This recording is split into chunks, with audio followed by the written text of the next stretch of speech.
你有没有打过一场看起来是为正义，实际上只是自己想赢的战争？也许是在办公室，我只是替团队争取权益啦。实际上你只是想让上司知道你有多厉害。也许是在教会，我只是捍卫真理。实际上你只是不想让那个你看不顺眼的人得逞。我们都会参与一些看起来正当的征战，但那一仗到底是为神而打，还是为自己呢？民数记31章1到12节，神吩咐摩西向米甸人报复，为以色列人伸冤。这些米甸人之前引诱以色列百姓拜偶像，行淫乱，害他们遭神审判。参民数记25章。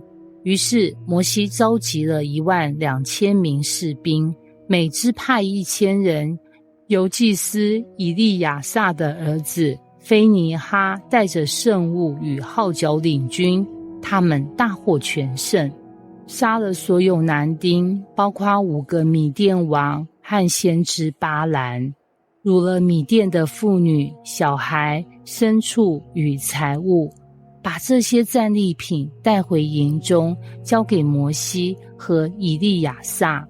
从表面看，这是一场为神报仇的圣战，但后面故事将揭露，这场战争也照见了人心的挣扎。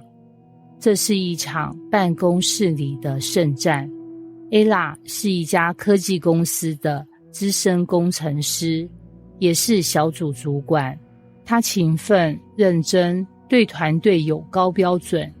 有一天，公司重组，将另一部门的专案合并过来，并指派一位名叫 Ben 的前同事加入他的组，但直接升成副主管。什么？我打拼3年才升主管，他一加入就副主管，而且以前他在别的部门连案子都常delay。Ella 满肚子不服，主管对他说 ：“Ben 的经验丰富，而且这样比较好整合两边文化。”Ella 笑着点头，但内心这不公平。接下来几周，他很专业地带领团队，也巧妙地揭示 Ben 的一些决策不当，让团队慢慢质疑他。然后有一天，他在群组里发了一段看似公正的话：“我们要记得，不是职位高就是对的，真正的领导是让大家幸福的。”大家回应热烈。Ben 也看到讯息，虽然他没点名，但他知道自己被影射了。Ben 没回应，但隔天默默递出辞呈。消息一出，团队一片欢呼。Ella 也觉得世界终于回到正常轨道。直到那天周五，一位平常不多话的新人找他聊。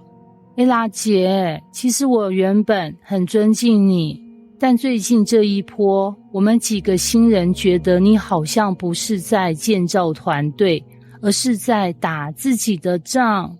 这句话让 Ella 心中震了一下。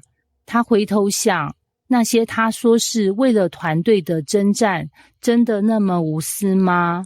那场看似正义的斗争，会不会其实只是自己想要证明我才是这里的王？他沉默了很久，第一次开始思考，我这么会打仗，但我真的知道自己在为谁而战吗？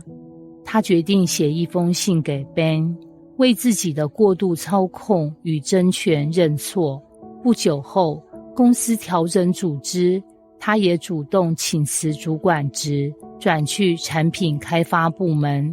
不是失败，而是选择结束错误的战场，寻找新的真正使命。以色列人打败米甸，看起来是替神报仇，其实也有对自己的羞辱的报复情绪。今天我们打的许多战争、争执、对抗、不让步，我们说是为了原则，为了教会，为了公义，但神会问我们一个问题：你是为我而战，还是为自己？你可以赢一场仗，但如果动机错了，可能输掉整个心灵战场。